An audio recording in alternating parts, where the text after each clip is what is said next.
Okay.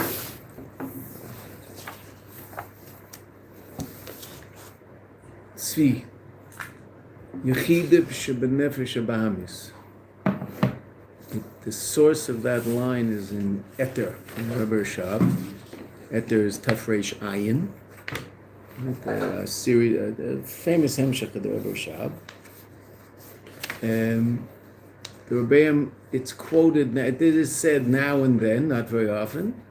It does not mean the essence of the Nefesh Bahamis, because it doesn't have such a thing. And the Yechida Shebenefesh of the Nefesh Elokis has no opposition from a Yechida of the Nefesh of the Nefesh Bahamis. So then when they say, when the Rebbe in the Maimah you quoted, which it says, Yechida Shebenefesh of the Nefesh Bahamis, it's referring to the Chaya Shebenefesh generally understood as Ratzon.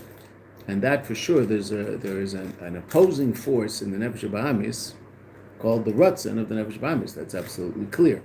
And so there's the Ratzon of the Nefesh Elokis and the Ratzon of the Nefesh Bahamis, and that's why the Rebbe said in the level of Chaya Shebenefesh there might be opposition, right? Whereas on the level of Yechida, there's no opposition. But it said in your Maimer, with this, the Rebbe's Maimer is true, Yechida Shebenefesh Bahamis. That refers to the level of Tainug of the Nefesh Bahamis, the pleasure of the Nefesh Bahamis, which is actually higher than Ratzon. So where does Ratzon come from? Pleasure. Why do I get pleasure? I don't know. I just do. Right? Why does the taste of chocolate give me pleasure? I don't know. I wasn't misbeinin in it. I didn't sit and contemplate it, etc. Okay, so that's the level of Yechida Shebenefesh Bahamis. The level of the Nefesh Bahamis is shaykh to the union of Tainug, pleasure.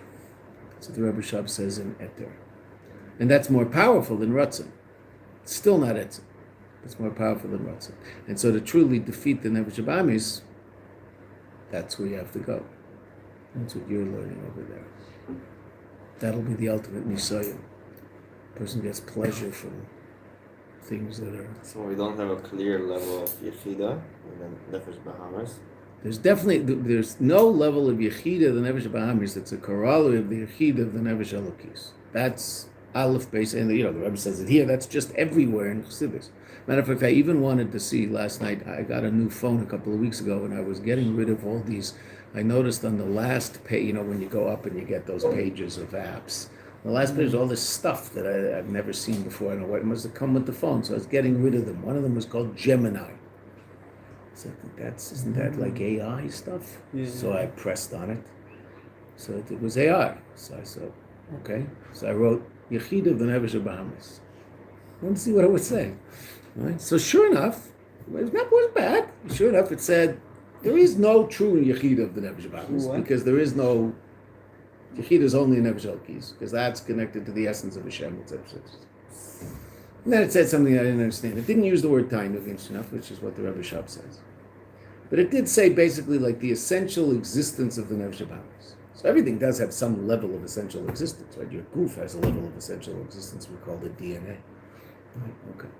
But it's not in any way, shape, or form commensurate to the essence of the Nefesh Elokis. But when you're in the Nisoyin that you're talking about, in that Maimer, which is beyond the Birurim, right? Birurim are in things that are revealed, and Nisoyin is in things that are concealed. So in the concealment of what's concealed, that aspect of the Nefesh Bahamis, and you have to get there to really win. The pleasure the Nefesh Bahamis gets from things that aren't necessarily in line with the image. You have to beat him there. That's where he's toughest. There's pleasure from it. How do you undo pleasure? By getting to the point of Azoiv and Nitandurish, right? That's why you can overturn, because if it would be a true level, then... Right. Then it... Yeah. Okay. Thank you. But thank you for asking the question. It's a great mimer. Mimer you're learning. Wow. It's a famous mimer. I just never got around to it. I don't know why. I decided I better learn this mimer. So we didn't have any food for Shabbos. I didn't go shopping, and I just my wife was upset, but she knows. So.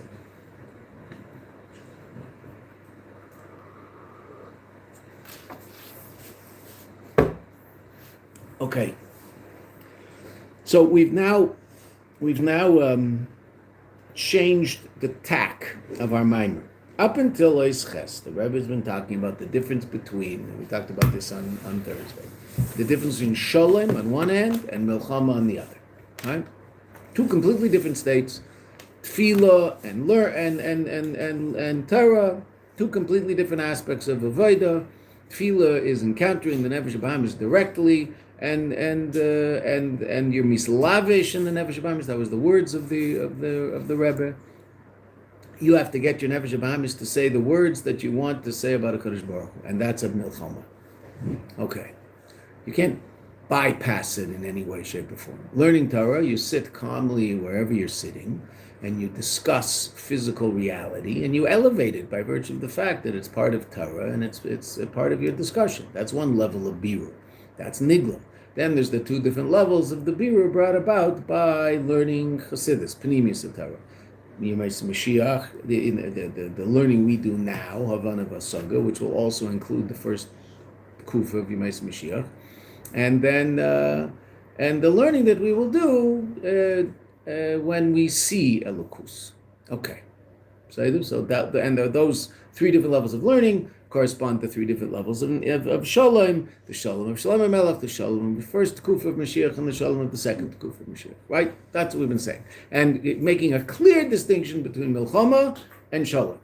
In Ois Ches on Thursday, what the Rebbe teaches, the Rebbe taught us that, he quoted Chazal, Milchama nami aschalta geula. Milchama is the beginning of Geula. Now, we're using Geula here as synonymous with Pedia, which is perfectly reasonable. Right? They can both be translated as redemption. So, and how is that? Well, in Gashmias, so, it's obvious. I mean, it's true that if very often a war will end up producing peace. Right? The idea of the war is to come to a state of peace. The idea of the war isn't to stay in a state of war, unless you make weapons. That's what you do for a living, then you're not excited when people make peace. But if the rest of us are excited when peace happens. What do they call it? There's something, military industrial complex or whatever, they like these fancy words. And there are people who make a lot of money from wars. Okay, fine. Okay, so the Rebbe is now going to explain to us how that works. Right, and that's also going to help us understand how the whole story of the Alter Rebbe and the Mitler Rebbe in jail, which certainly seems like a milchama, how that can be referred to as Poda besholom. Right? And in order to understand that, the Rebbe told us that, this is near the bottom of page Kuf Pei Hey, right? The Rebbe told us that Pedia besholom from the milchama is going to come through Mesiras Nefesh, self-sacrifice. That self-sacrifice that comes from Yechidah Shebenefesh, the essence of the soul, as opposed to the self-sacrifice that will come from Chaya Shebenefesh, from that level of soul that is transcendent, very powerfully connected to a Kadosh Baruch Hu. As a matter of fact, that's the part of you that as you're sitting down, we talked about this on Thursday, as you're sitting down here, Mazli Chazi, your mazel, that aspect of your neshama, called Chaya Shebenefesh, sees Elokus, is experiencing Elokus in a completely revealed way, in Eilam Atzilus. Okay, but you're not necessarily consciously aware of that. Matter of fact, you might be necessarily not consciously aware of that. Right now and then, that experience might somehow prompt some state of conscious awareness and awakenedness that you're not sure exactly where that came from, or some state of inspiration, you're not exactly sure where that came from. Okay, it might come from some aspect of that expressing itself down here in Eilam Hazeh. So that's a very, very powerful place and a very real place, and might affect our behavior down here on some level. But there's a deeper level of every Jew, and that's Yechidah Shebenefesh, the essence of the soul. That level of you is essentially connected to HaKadosh Baruch Hu and cannot be disconnected, right? And there is, and this is where I got into trouble with Tzvi, and there is no point in Nefesh Bahamis that corresponds to that level in Nefesh Elokis. I mean, there's no opposition. Once that level is revealed, the statement that's made by Chassidim, brought in Chassidus all the time, Azoy v'nit andrish. This is the way it is, and there isn't any other way. There's no possibility of anything else once that level is revealed. There's godliness. Zeu. Ze ma sheyesh. On the level of Ratzon, there's a Ratzon of my Nefesh Abamis. Right now, the Ratzon, the desire of my Nefesh Elokis is dominant, and therefore I want to be Meiser Nefesh. Okay. Is it theoretically possible that that domination will be undone by the desire of my Nefesh Abamis to maintain a connection to physical reality? Yeah. Why not? Could. All the more so if the Mesiras Nefesh is based on intellect. Perfectly reasonable. Right? Non-Jewish Mesiras Nefesh, where does it come from? Is there such a thing? Of course there is. There's all sorts of people who give up their life for their country. Real people. Serious people. They care about it. Where's it coming from? Seichel. Is it bad? It's not bad. It's good. It's amazing. It's incredible. Self-sacrifice. Is it possible to convince, theoretically, is it possible to convince them that that's not worth it? Yeah, that could be. Right? Because what's happening is based on intellect, and intellect we know can come and go. I can come to a different appreciation of reality based on my understanding. Someone could convince me that my position is not a reasonable position, and it might not be a reasonable position. It might be a reasonable position, but theoretically someone can convince me that it's not. Right? Okay. Will I be as willing to be Meiser Nefesh for a government I don't like as I will for a government I do like if I'm a soldier? Oh, that's an interesting question. Right? I don't know. I mean, soldiers are not supposed to have those variables involved in their behavior, but could they be there? Yeah, I think they could be there. Why? Well, where's the Mesiras Nefesh coming from? Seichel. Could a Jewish soldier also have his Mesiras Nefesh coming from Seichel? Absolutely, of course. But he could also have it coming from a place called Yechidah Shebenefesh. The non-Jew doesn't have that place. Okay. Seder. Does that mean there's no Mesiras Nefesh? Who says Mesiras Nefesh? The things the Tsar used to get his soldiers to do was just beyond belief. Things that the Germans managed to get their soldiers to do was beyond belief. Still not Yechidah Shebenefesh.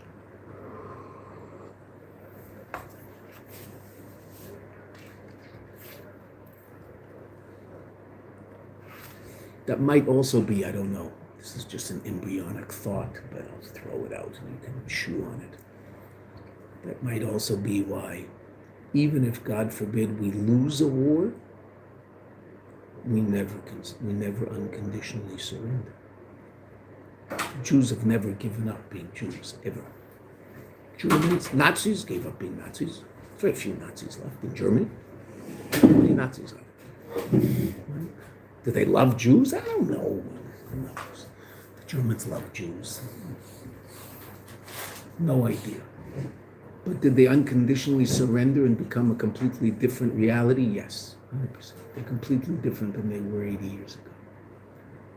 Completely different. Right? You afraid of Japanese people?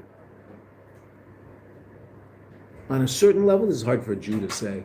On a certain level, the Japanese made the Germans look like pussycats in terms of how they treated the people around them. They were ruthless. Ruthless. Now, the Germans were pretty ruthless, too. The Japanese were just unbelievably ruthless. Okay. Today, they're pretty nice. Where was that all coming from? See, somehow. They were convinced that this is the way you have to be, and this is true, and it's good, and you have to go for the emperor. The same emperor was around when I was a kid, right? Hirohito or something, that was his name. The same guy who was the emperor during the Second World War was around when I was a kid, right? No one was afraid that he was going to, flip a switch and decide to start sending planes into Pearl Harbor again. Dumbest thing ever, right? Okay. Well, God's so good, he makes these people do the stupidest things imaginable. Mm-hmm. They just kept the Americans out of the war, they would have been just fine. The Americans, the Americans, why they weren't in the war, I don't know. Americans have to do a cheshbon nefesh about that. You can all live with that. I don't know. But they weren't in the war. For the first 2+ years, they were letting Hitler take over Germany, take over Europe, and they were letting Japan take over Asia. Roosevelt was sitting there quietly playing chess, right? Whatever he was doing. And then the Japanese did the stupidest thing in the world. They care about Hawaii. But anyway, okay. Baruch Hashem. God's great, and he makes things happen in a funny way. But those Japanese are gone. The Jews Hitler tried to kill, can't do it. They're unstoppable. Why? Because their connection to emes, their connection to who they are, their connection to reality is etzem. It's not seichel. Al pi seichel? In the world are we still doing this? Just give up. Say, okay, forget it. You win. Enough. How much junk can we get from you before we just say, oh, forget it. It's not worth it. No such thing by Yid. By Yidden in general. The odd Jew might say that, but Yidden in general never said that, ever. Which is really quite astounding. That's why we're still here. The Assyrians aren't, but we are. And that evaded Mesiras Nefesh Diyechido. And now let's just read. I'm looking for a footnote. There isn't. Okay, those square brackets, which brackets are by definition, right? As opposed to parentheses, which are round. Right, those brackets, right at the end of them. Let's start there. This is just what we're talking about. We'll get a running start. Mesiras Nefesh al Yidei Chaya, that comes from the level of Chaya Shebenefesh, again, which is super conscious you. It's a level of your neshama that is not clothed in your body. It's a level of your neshama that is experiencing Elokus now, as you are down here experiencing. Well, no one's, experiencing this mimer. I thought maybe someone was drinking a cup of coffee, and I'd say that, but I'm the only one. Oh, there's a rugala. So there we go. Okay, thank you, David. Is that coffee or water? What do you got there? Coffee. Coffee. Okay, say that. While David's experiencing his coffee, so David's neshama, there's a level of his neshama that is experiencing a revealed godly reality, which he experiences in every sip. Right? Okay. Nasa, so on that level, Nasa rak iskafia nefesh habahamis. There's a subduing of the nefesh habahamis, but not a destruction of the nefesh habahamis. Why? Because there's a level of nefesh habahamis that corresponds to the level of chaya shebenefesh. What's that? That's the rutzon of the nefesh habahamis, the desire of the nefesh habahamis, superconscious, or often we call it subconscious. And that level, right now it's dormant. It's not disappearing. It's not going anywhere. Mm-hmm. The mimer that Tzvi is learning is talking about how to get rid of it completely. So you have to get to the place where there's no more tainug, there's no more pleasure in anything that's not godliness. Well, where can you get that from? That's only from your nefesh elokis. The etzem of your nefesh elokis could possibly completely obliterate the nefesh habahamis. Right? But if the battle is on the battlefield of Ratzon, so I can win the battle, but there's still a war. Nefesh habahamis didn't disappear, just dormant. It's okay, say you'll get what you want. But don't think that I don't want what I want and that I'm not going to ask for it at some point in the near future. So Nasa Raki's kafia, subduing Nefesh habahamis. Vayedei Mesiras Nefesh, mitzad Yechida Dafka, and through the Mesiras Nefesh that comes from Yechida Dafka, he misbateles legamre, the Nefesh habahamis is completely bottled. Now that bittul might be temporary, to the extent that it's only while the person is in the throes of this incredible Mesiras Nefesh that they're expressing right now. Okay, but while that's happening, there's no Nefesh habahamis. Azoy v'nit andrish. This is the way it is, and there is no other way. The true source of Mesiras Nefesh of the Jewish people throughout the ages. There is no alternative. Meaning, asking a Yid to disconnect from the Eibishter is like saying, if you let me cut off your head, I'll let you stay alive. No such thing. It doesn't exist. Okay, fine. That's the same, and the level of Chaya Yechida Shebenefesh, that's exactly the same as if you're Mechal Shabbos, I'll let you live. No such thing. It's like saying, you let me cut off your head. No such thing. And so the history of the Jewish people is quite astounding, Mesiras Nefesh. Because when push comes to shove, this level is revealed.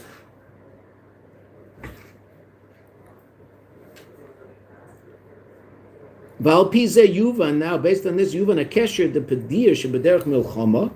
Now the Rebbe is going to say an amazing thing. It's understood the connection between the Padiyah, the redemption, Shebederech Milchama, that comes through the war, Havodah Mitzad Chaya, which might be the Avodah that comes from Chaya Shebenefesh, which is a very, very lofty place and a place of tremendous clarity, but still there is an enemy. Ulamata Yeser, and lower, which is where most of our Avodah happens, Shemitzad Naran, Nefesh, Ruach, Neshama, the three levels of the soul clothed in the body and responsible for conscious experience. Nefesh, action, Ruach, emotions, Neshama, Seichel, intellect. We've talked about that before. Right? So where's our Avodah coming from? Why are we serving God? Does it make sense? Okay, might be. Now, a person has to be honest with themselves if they say that the reason that they're serving God is because it makes sense. They're not really serving God, they're serving their intellect. Their intellect is the ultimate arbiter of truth, and their intellect has come to the understanding that there's a God and he's worthy of my service, and so I'm serving him. Okay. That's a wonderful, wonderful place to be, but very dangerous. Because it's relatively easy to convince that person that, no, maybe not. It's not so hard. But it's still a good place to be. Well, it's a better place to be than not being there, for sure. 100%. The person's keeping Shabbos, eating kosher food, learning, davening, he's doing all sorts of great stuff, but it's a dangerous place. Right? If we could stick a pin in someone, like you do to a turkey and find out how cooked he is. So where's this all coming from? So if you were making shidduchim and you would know this person looks pretty frum, but it's all seichel, what's going to be in 20 years? Those are the guys who can just all of a sudden decide, and we've heard their stories like this, right? People just all of a sudden, I'm done. What are you done? What are you done with? You're scared. Why? Well, I don't know. Found something better. I mean, in any way, in a marriage, I'll say, same thing. But any relationship, if your relationship with your wife, not you, if one's relationship with your wife is based completely on seichel, so someone can't convince you that she's a better fit, so then it's time to take out the guitar and sing. It's time to change partners, which was a song, a rock and roll song when I was growing up. It's time to change. I don't remember the tune. I remember who sung it. I'm not going to mention his name in here. Right? Baruch Hashem, he wasn't Jewish. Right? Bob Dylan said stupid stuff, but he was also Jewish, and some of the stuff was coming from a good place. You can listen to Bob Dylan music if it's reasonable, because you can elevate it to a certain degree. Read the words of Bob Dylan's song "Forever Young." Who did he write that song for? I never knew this. I grew up with it. I never knew it until about 6 months ago. Someone sent me something fascinating. Said, "Look at this. Did you know this?" Someone my age who grew up with Bob Dylan. Bob Dylan has 4 Jewish children from his first wife. Right? One of them's married to Peter Himmelman, who came from. So he wrote them a song. It's an amazing song. And he's writing, a Jewish guy writing his 4 Jewish children. And he was a very creative writer, there's no doubt about that. He was quite a poet. And it's about one of the great lines, you should do for others and let others do for you. Which is harder? Sometimes letting others do for you is harder than doing it for others, right? Some people are so hung up in their own yeshus, they can't possibly admit that they need someone to do something for them. Amazing. Look up go on Google one day. I'm saying this and I'm being recorded, and they're gonna ban me from any religious organization that I'm part of, which I'm not part of. So I guess I'm okay. So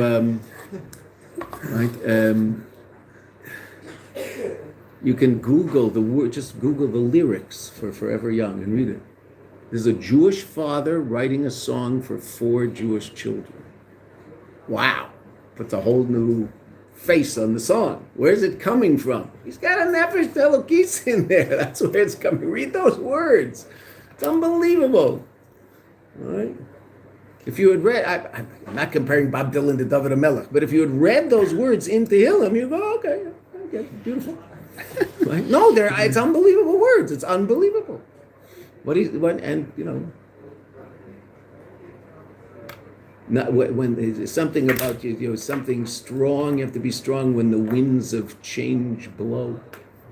You don't get blown over by the winds of change. Know what's true. Live by it. Don't change it. Unbelievable. Now, I don't know where he was in his Gilgulim, because there was a certain period in his life where he was spending a lot of time in Crown Heights, but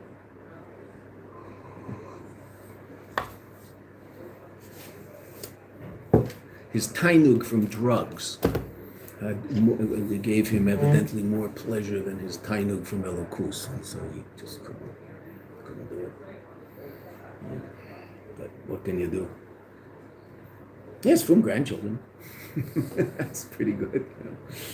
I mean, when all comes out in the wash, he won't be around, and they will be. So that's good. Hopefully, he'll be around too. Mashiach will come, and he'll live forever, and he'll, start writing songs about God.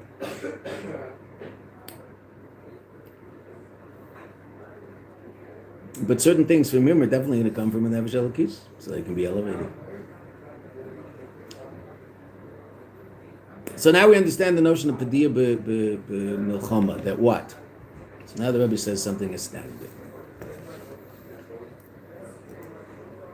The connection between the milchama and Poda besholom nafshi, which is Yechida. What's the ultimate Poda besholom? Is the Mesiris Nefesh that comes from Yechida shebenefesh, the essence of the soul. Meaning the Jew comes to a point where Azoy v'nit andresh. He is essentially connected to HaKadosh Baruch Hu, and that essential connection resonates enough that he refuses to separate. Now look what the Rebbe says. This is an unbelievable line, and the Rebbe is going to explain it. Ki b'chol aveda v'aveda. In every act of service of HaKadosh Baruch Hu that you do, yesh ba, there is behelam a mesiras nefesh mitzad yechida. There's the Mesiras Nefesh and Mitzad Yechida. Every single thing you do in Aveda contains within it, on some level, the Mesiras Nefesh of Yechida Shebenefesh. Why? I mean, we'll keep learning, but why? Because you don't have to. You don't have to do it. Why do you? Okay, so there might be all sorts of external reasons why you do that. And those reasons might be emotional, they might be intellectual, they might be a function of the fact that you've come to really want to do this. Okay, that's true. All those things are true. They're there. Right? But what's the pneumius of every single thing you do in Aveda? Which will obviously, we're going to see it in another line, but that's going to include davening, which is the milchama. What's the true source of it? Your essential connection to HaKadosh Baruch Hu. That's the true source. That's why you're doing it. I might not be in any way, shape, or form consciously aware of that. I'm saying that's ultimately where it's coming from. How covered up might that be? It might be tremendously covered up. Not necessarily by bad things, by all sorts of good things. From the fact that intellectually I appreciate the fact that this is a good, and we're supposed to appreciate it intellectually, right? It's supposed to come down into intellect. But what's the source of it? Etzem. Wow. Kedeisa b'Tanya, like it says in Tanya, the Eisa Keterev mitzvahs v'tfila, involving oneself in. Now this is interesting enough. It's in Perek Mem Aleph. So Perek Mem Aleph is the perek that we say every day before davening, which talks about the advantage of Yira over Ava. That's the beginning of the perek. Then the end of the perek talks about the highest level of Ava. And there the Rebbe talks about the fact that every action that you do is connected to Yechida Shebenefesh, this line that we're about to quote. The Eisa Ketar v'mitzvahs v'tfila, learning Torah, doing mitzvahs and davening, when you're Mesiras Nefesh Mamas. It's self-sacrifice. What are you giving up? So on the most, it's not external, but on the most revealed level, you're giving up your rutzon. Mesiras Nefesh can be Mesiras HaRutzon. You're giving up your will for God's will. Okay. So it means you have a will. You have on some level. I mean, it doesn't have to be independent, but it is independent existentially to the extent that you can make decisions yourself. God gave that ability to you, right? So they call it free will. I don't know exactly what's free about it, but okay. But you have the ability to make your own decisions. So therefore, every decision you make is yours on some level. Okay. Now, that doesn't mean that there aren't forces that often cause us to act a certain way, etc. But even no one ultimately can say that that's the thing that caused me to act that way. I mean, what children do all the time, right? When you ask your children, why did you hit me? Well, he made me mad. He made me. What do you mean made you mad? Doesn't mean he made you mad. No one can make you mad. Now, you have to deal with the other kid also, obviously, right? It took two to tango. But in terms of that kid, you're not going to teach him now he's 8 or 12 or 14, right? But if you just keep putting in his head the idea, that's the true idea, that no one can make you mad, you're the one who allowed yourself to get mad, and no one has that control over you, that's control you have over yourself, so slowly but surely, hopefully, he'll get that idea, right? Hopefully. Some people never do, right? He made me do it. No one makes you do anything. You decide. And that's exactly where Mesiras Nefesh comes from. No one can make us do anything. We will do what we want to do. And what is it that if we want to do is to serve the Eibishter? Well, it might very well be the reason we want to do that is because we have an essential connection to the Eibishter. There is no, it's not so much want, there is no other state of reality. Come to an appreciation of that. So hidden in every mitzvah, the Rebbe says, is that. Meaning hidden in every milchama, which you might be having with your Nefesh Bahamis relative to this particular mitzvah that has to get done, or this particular Blat Gemara that has to be learned, and right now I don't want to, okay, but I sit there anyway and do it. So that's nice. And even if I do want to do it, right? What's there? There might be a revealed battle, and I win the revealed battle. However, I win the revealed battle. But what's really happening there, even if there's no battle, the revelation of Yechidah Shabbat your essential connection to HaKadosh Baruch Hu. That's every single mitzvah we do, the Rebbe just said, which is an astounding thing. And the basic understanding of that is why? They don't have to.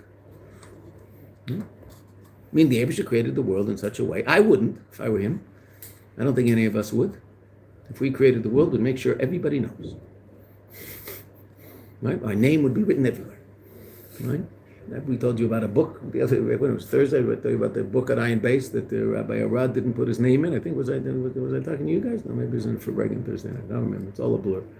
Anyway, someone wrote a book on Iron Base. Incredible. It's like 10, 12 volumes already. I mean, it's a long book because Iron Base is long. Right? Wrote a Rabbi. I think his first name is Yitzchak. He's doing it with his son Mendy. So they're writing in addition to all the other things they do.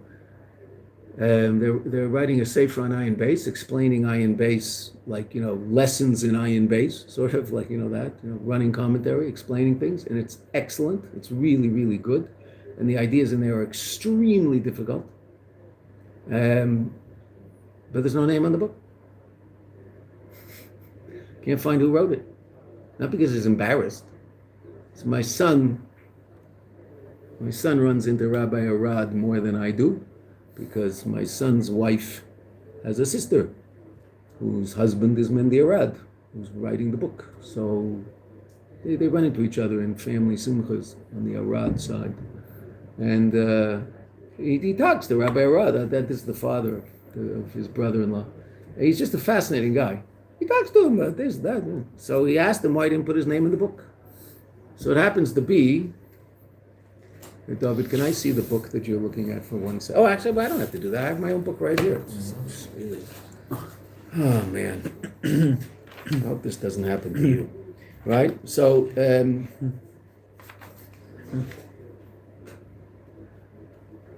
this one, interesting enough, it says, Al-Pi Bakashas Arabin. Right? So most Sfarim that were this one doesn't actually say it in front, which is very interesting. It says that the people wanted it printed, right? it's not true that his own Svarim, the Rebbe didn't really ask them to print. But most Svarim in the front, in the Pesach Davar, it says, Al Pi Bakashas Kfei Kedushas Admar Shlita. Based on the request of the Rebbe, we're printing this book. And that'll be shaykh to the other Rebbeim. It's not true the Rebbe's own Chassidus, he didn't ask them to print. They're printing it anyway, Baruch Hashem. But so relative to if you open up a sefer for the Rebbe Shabs, it'll say the Rebbe asked us to print this. So it doesn't say that in Taf Reish Ayin Beis, because they asked the Rebbe, can we print Ayin Beis? Should we print Ayin Beis? The Rebbe said, well, if you want to print it, you can, but I'm not telling you to. For whatever reason. There's definitely something shmaimi. Rav Yoel was very afraid of the whole idea of printing Ayin Beis, and actually the first printing of Ayin Beis was Tafshin Lamed Ches. The Rebbe got sick that year. The second printing of Ayin Beis was Tafshin Nun Beis. The Rebbe got sick that year. Rav Yoel was against printing it again in Ayin Beis, evidently, because he said, look what happened in Lamed Ches. Whatever. How that all works, I have no clue. But bottom line, the Rebbe's name is not in that book.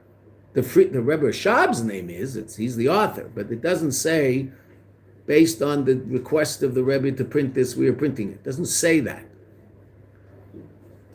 For whatever reason. We don't know why. So don't waste your time trying to figure it out. Right? Okay. So Rabbi Arad is a pretty Siddish guy. He said, well, the Rebbe didn't put his name in the book. I'm going to put mine. You can't find his name in the book. You don't know. It's a 10-volume set. You don't know who wrote it. And it's amazing. It's a really good book. It's not like he's embarrassed by it. His name's not there. I didn't know he wrote it. I was using the book. I didn't know who wrote it. That's actually, I think it might even be how I found out from my son. Just, I'm learning this Ayin, but who wrote this Ayin Beis thing? There's no name. And it was Rabbi Arad. It might even be that was the conversation. I don't remember. Okay. But most of us will put our name in the book, right? At least our mother will see.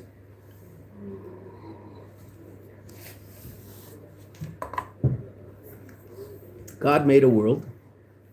It's all him. Completely hidden. Completely hidden. Lets us figure it all out. And when we figure it all out, where's it all coming from? It's coming from that place called Yechida. That place where there's no doubt, there's no possibility of anything but godliness. The cave and sha'amiti se'inyan de Mesiras Nefesh. Since the true reality of Mesiras Nefesh, the true expression of Mesiras Nefesh mamish. Meaning, I guess there's a Mesiras Nefesh, it is Mesiras Nefesh mamish. Who Mesiras Nefesh mitzad yechida, that's what meaning, when Mesiras Nefesh, if you were to translate Mesiras Nefesh into Yiddish, I mean, obviously it means self-sacrifice, right? But in Chassidus, how does it translate? Azoy v'nit andrish. This is the way it is, and there is no other way. There isn't an alternative. That's the truest expression of Mesiras Nefesh. Right? Okay, where's that come from? That's Yechida Shabbat. Every other level of Mesiras Nefesh, there is another way. I'm just choosing this way. For perfectly good reasons or beyond. But it's my choice. Harinimsa, therefore it's found. Shebachol inyan de Torah mitzvahs. Every aspect of Torah mitzvahs. Afilu en yonim apshutim de Torah mitzvahs. Even the simplest things of Torah mitzvahs.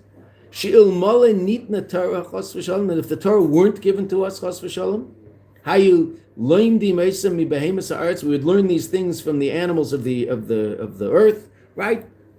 The famous Chazal that we'd learn certain things from the cat and certain things from the ant, and so right, we'd learn certain things from animals. We'd learn certain positive behavior patterns from different animals. Okay, even if the Torah didn't tell us about it, chas v'shalom.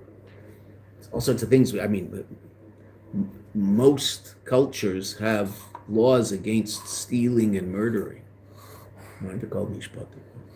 Now, the pnimius, the reason that human intellect appreciates the fact naturally and intuitively that murder is a bad idea and stealing is a bad idea, etc., is because the Torah calls it a mishpat.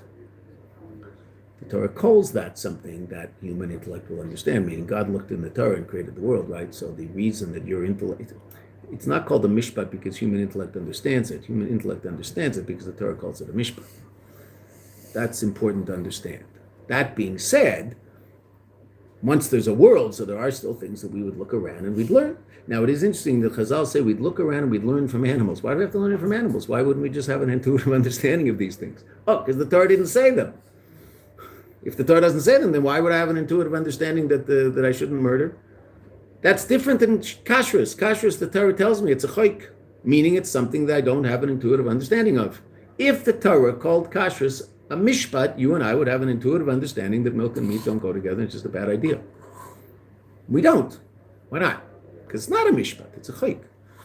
It's something that's not rooted in human intellect. Okay. It's rooted in godly intellect, but not in human. It doesn't descend all the way down into human intellect. Okay. But those things that do, they're called mishpatim in the Torah. The Torah calls them mishpatim.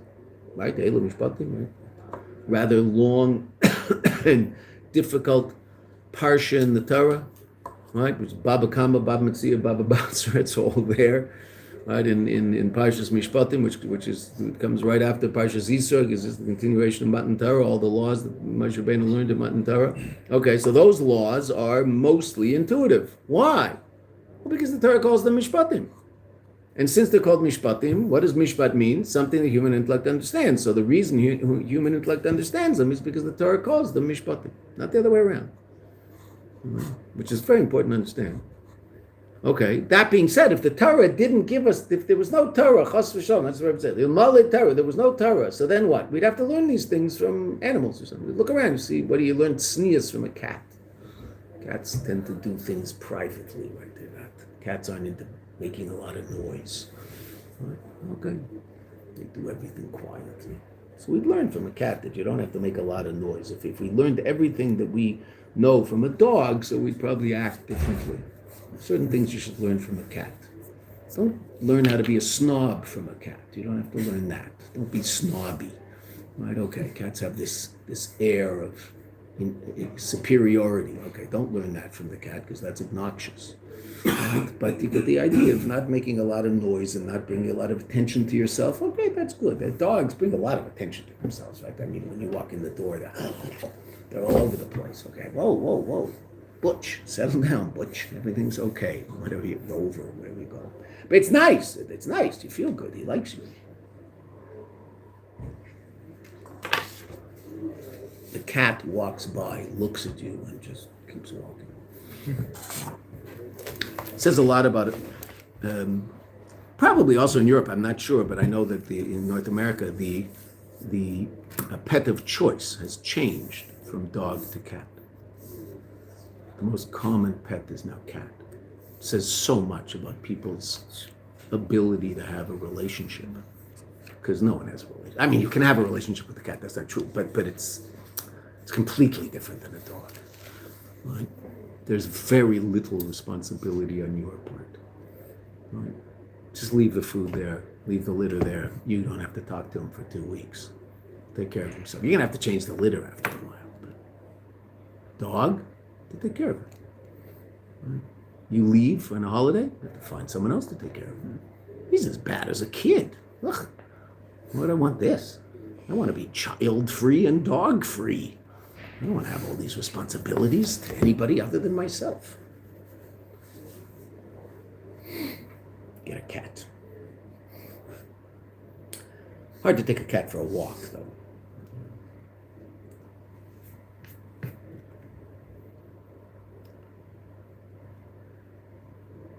So we'd learn things from animals.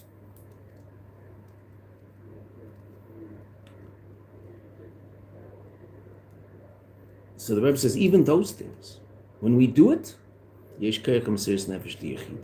last line. Even those things that we do that would be considered completely and totally intuitive. What's the pneumius of that action?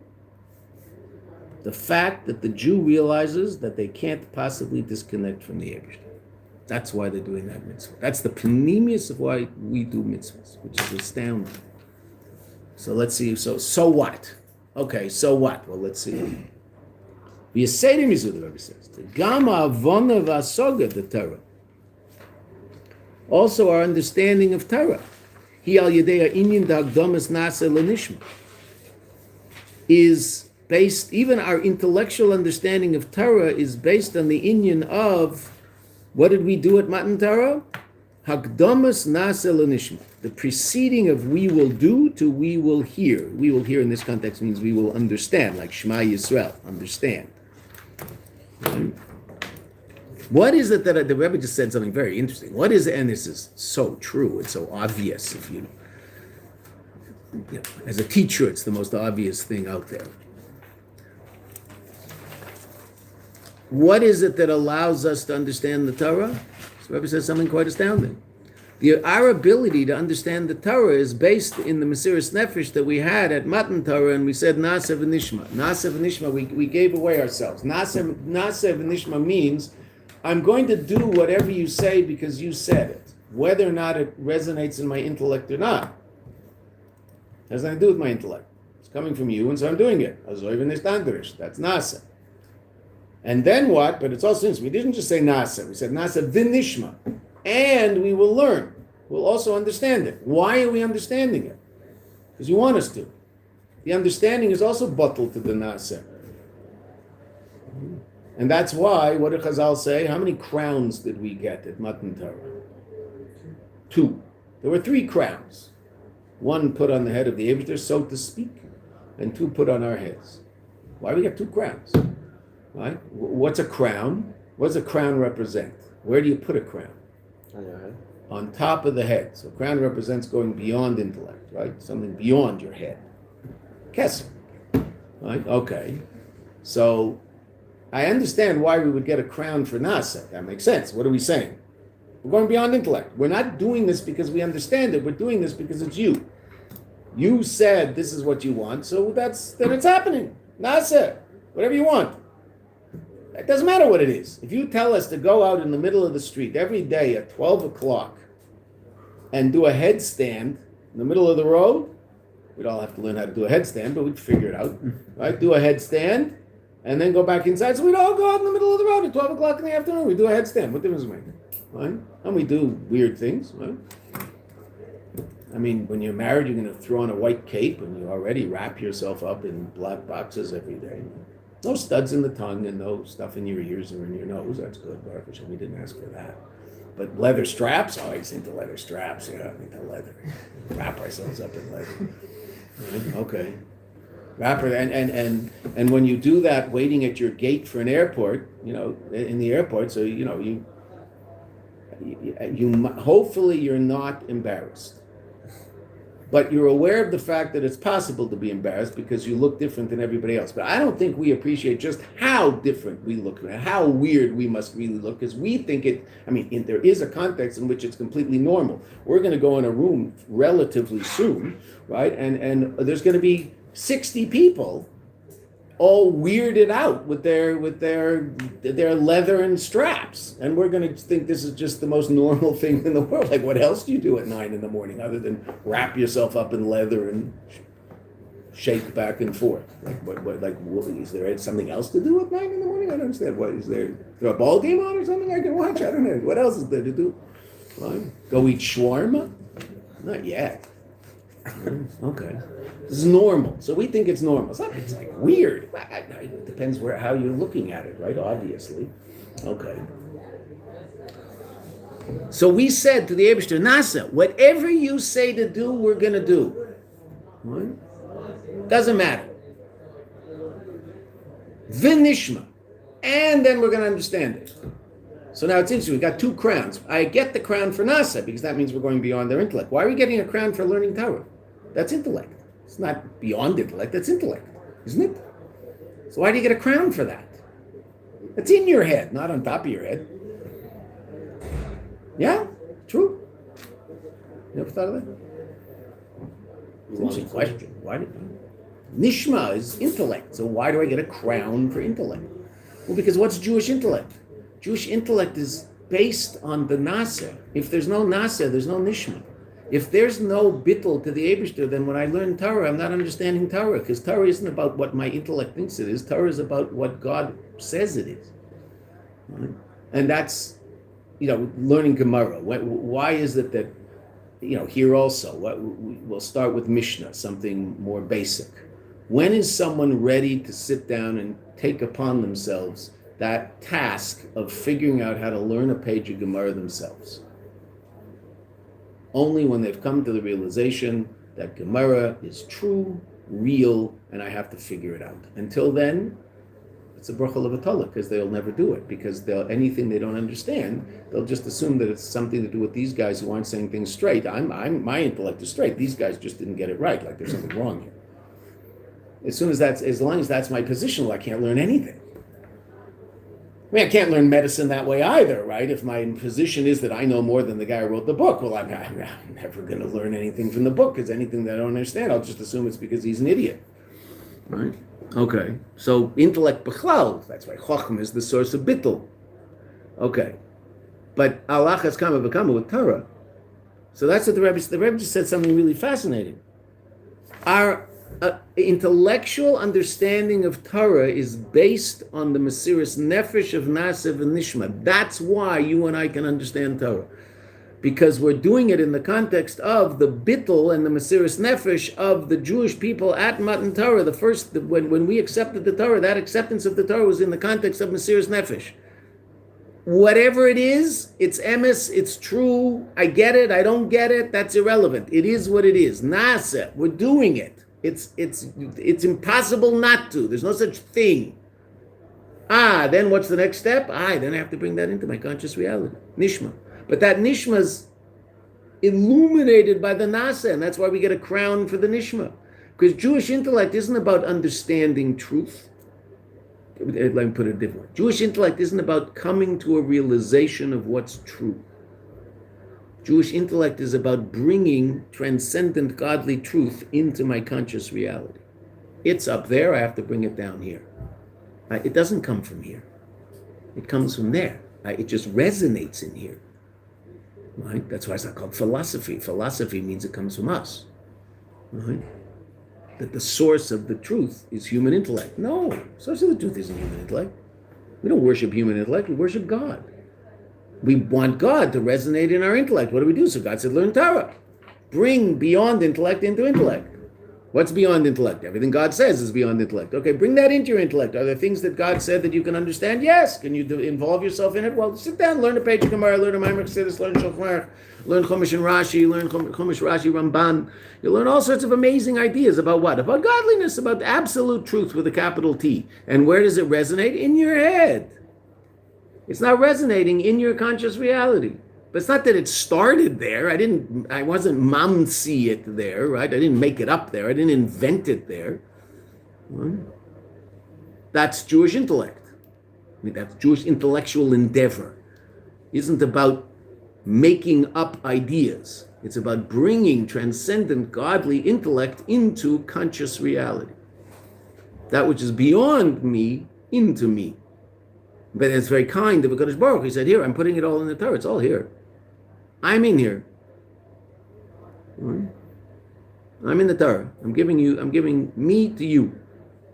But you have to realize it's me. It's not just like interesting ideas. It's me. And if you and I learn Torah in that way, we also understand it more deeply, which is really, that's what the Rebbe is saying. If the Torah is learned in an oif and a Mesiras Nefesh, so then the Havana Vasagi, even the understanding is deeper. And who are the greatest Talmidei Chachamim of the generation? Generally, well, they're serious people. Right? Not people who are learning Torah mitzvah, the intellect of it. Vasaga the Torah, he al yedei inyan. Why can you and I understand Torah? Back into the book, top line on the page. We'll finish the paragraph and stop. Well, yedei inyan da agdamas nasa lenishma commercial cause of tumas yesharim tanchem. The tamimus, the purity of the ones who are straight, tanchem, you will guide. In other words, by virtue of our tamimus, by virtue of our purity and our innocence relative to God's word, that's what will guide us to a state of understanding. The inyan hakdamas nasa lenishma hu. Now the Rebbe says something very, very important. The inyan of hakdamas nasa lenishma.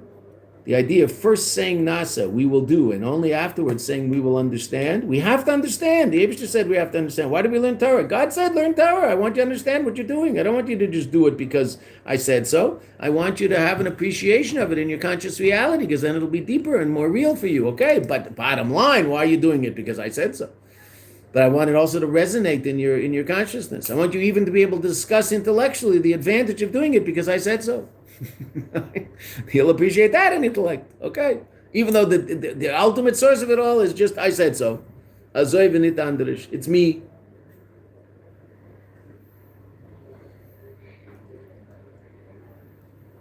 What's Dam of Nasa L'Mishal? The Rebbe says something very, very important that's brought in many places in Chassidus.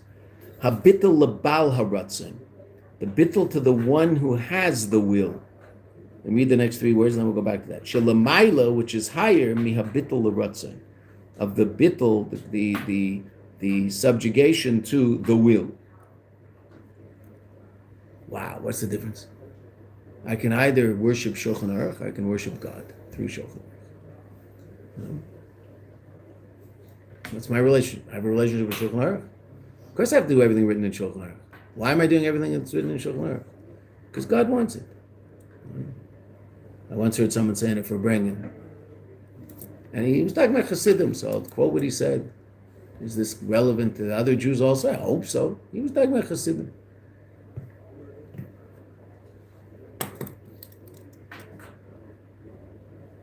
Said, we're not into Torah and mitzvahs. We're into God. God's into Torah and mitzvahs. So we're into Torah and mitzvahs. Right? What's God like? Torah and mitzvahs. Okay, we're in. Why? Because of God, not because of us. What's the rutzon of the Eibishter? Torah and mitzvahs. Whose rutzon is it? The Eibishter's rutzon. What's Yiddishkeit about? Connecting to the Baal rutzon, connecting to the Eibishter. The Eibishter likes mitzvahs, so do mitzvahs. How do you connect to the Eibishter in Eilam Hazeh? Mitzvahs, that's the only way to connect to the Eibishter in Eilam Hazeh. You can't sit there and contemplate how incredible it is that God created forests. Might that help you come to the point where you're going to do mitzvahs? Could be. If it is, contemplate forests. Good. If it doesn't bring you to doing mitzvahs, you just wasted an hour. The Rebbe was once asked, he said such an amazing thing. The Rebbe was once asked, someone asked the Rebbe, should he read Martin Buber? You know, what's called a Jewish philosopher. One of the Jewish philosophers at the turn of the century from 19th into 20th, right? Yeah, I think even more, early 20th century. Of course, these guys were all born in Germany, and then they got to wherever they got, and they wrote a lot of so-called Jewish philosophy. Okay. So someone once asked the Rebbe, is it worth reading Martin Buber? So the Rebbe said a fascinating thing. He said, reading Buber is like looking at a picture of a famous painting. Look at a picture of the Mona Lisa. So you're not looking at the Mona Lisa. You're looking at a picture of it. It's not the real thing. But if looking at the picture of the Mona Lisa will make you want to go see the Mona Lisa itself, then it's worth seeing the picture. If not, it's a total waste of time, because you didn't see the Mona Lisa. It's not about the picture, it's about the painting. That's an amazing analogy. Right? If reading something, and why was the question asked? Well, because there are people who got into Yiddishkeit by virtue of reading, sort of what would be called Jewish philosophy. They went to a Jewish philosophy course in college, and they were reading all these guys who were talking about Judaism, who didn't keep Shabbos, most of them, right? Heschel, Avram, Joshua Heschel, whose great-grandfather was the Apter Rav, the Erev Yisrael, huge Chassidish Rebbe. Okay, but it's the same name, Avram Yeshua Heschel, right? A good Jew. He said he'll start keeping Shabbos when Shabbos speaks to him. What's that the opposite of? What statement did you just learn about? Well, you know it before, but we just learned about it and read it. What is his statement the complete and total opposite of? The opposite. So will he ever keep Shabbos? He might be keeping Shabbos in Gashmias, but will he ever be keeping Shabbos? No, he's going to be keeping Avram Yeshua Heschel's head. Right? Which is keeping Shabbos now. Okay, Baruch Hashem. Who's he worshiping? His intellect, his emotions. It speaks to me, whatever that means. Right? Why do you keep Shabbos? God said so.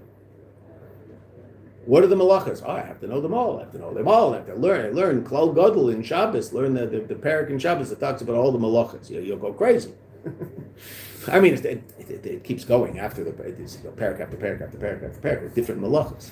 There's so much to learn. My gosh. Okay, so we have to do that. But why are we keeping Shabbos? God said keep Shabbos. I know why God said. Well, he says in the Torah why he said to keep Shabbos. In all fairness, because he created the world in 6 days and rested on the seventh. Why did he do that? I don't know. I don't know. I know why he did it in 6 and that. Why didn't he do it in 8 and 9? I don't know. Why didn't he do it 4 and 5? You couldn't create the world in 4 days, right? Why didn't he do it 6 hours and 7 hours? And every 7th hour we'd have a Shabbos. That would be good, no? Every 7th hour, what? Stop. It'd be sort of fast, make Kiddush and Daven, and you have to get it all done. It'd be like Shabbos in Northern Europe in the winter. From 9 o'clock to 3 o'clock, you have to do everything. Right. Okay. So it's in Stockholm, in Shvat, and literally, mamish, it was dark until 9 o'clock, and it got dark at 3:30, and we had to somehow. I don't know how we did it, but we managed. We davened Shachris, Musaf for Branged, went home for lunch, and came back for Mincha. I don't know how we did it in that period of time, but we did. Right. We walked through the streets of Stockholm. No one screamed at us. It was nice. No, he told me to expect it. Said that, there might be people who will make comments to you. Just ignore. Okay, Baruch Hashem, no one made any comments. Swedish people, very open-minded liberal people. They just hate us. Other than that, they're open-minded and liberal. You're allowed to be a liberal and hate Jews. I mean, you're allowed to hate Jews even though you're a liberal. I should say it that way. You can't hate black people. You can't hate Chinese people. Right? You're a liberal. You're allowed to hate Jews. And still be a liberal, which is really interesting. I don't know why that is, but it's just the way it is. Mm-hmm. Okay. Let's finish the paragraph. I'm keeping you here too long. So what's the bittul of Naasav and Nishma? The bittul of Baal HaRatzon. Am I bottled to the Ratzon? I don't know what the Ratzon is. I don't know what he wants from me yet. All I know is that he wants it, so I'm bottled to him. And hopefully our Aveda is that. That line is so important in understanding how Chassidus sees Aveda. Bittul to the Baal HaRatzon. You're doing what the Eibishter wants. Of course we're into Torah and mitzvahs. But we're not into Torah and mitzvahs, we're into the Eibishter. The Eibishter likes Torah and mitzvahs, so we like Torah and mitzvahs. That means we like Torah and mitzvahs, because he likes it. Shalamayla mi bittul l'ratzon. The bittul zeba, where does it come from? Miyatzim and nefesh. Miyatzim and neshama. From that place of view that's completely and totally connected to the Eibishter. Because what's not revealed, there's no revealed reality yet. There's just him. So where is there just him for you? Etzem and neshama. There's no revealed reality yet. There's no Ratzon. I don't know what he wants. There's just him. So whatever he wants is fine. But that's only going to happen in revealed reality, what he wants. In essential reality, what is there? Him. And me. Not me in a separate way. Just connected. This is beyond the revealed states of the neshama. That's Yechida. And the Rebbe says an amazing thing. And we're going to see it again. We'll see it as we go further. Every mitzvah we do, the Rebbe just said, and this is an incredible thing, comes from that place ultimately. That place in you that's essentially connected to the Eibishter. And the way the Mashpim explained it simply is, because you don't have to. Ultimately, you don't have to. I mean, we know the Torah says you have to be Seder, but we know you don't have to. The Eibishter created the world. You might pay a price if you don't do it, okay? Evidently, there's a serious price to pay. But Seder, so what? I don't have to. Can decide I want to pay the price. Don't have to not steal. The people who walk into banks, might they pay a price? They might pay a price. Hit and miss. With God, it's not hit and miss. But okay. No. I mean, the person who doesn't get up and misses work, doesn't he know that he's going to pay a price at some point? Okay, say it. He's willing to pay the price. I'm not going to work. What do I care? I'll get fired. No, I'll find another job. Does he care? And so, he gets up, and after some point, the boss just says, I'm sick of this, just find another job. Okay. He's willing to pay the price. He's sitting there, he's going to stay in bed. You don't have to do anything. It's really interesting that God created the world. He gave us all these things to do, but we really don't have to do any of it. Again, obviously, that has to be understood in context. We do have to do it, but we don't.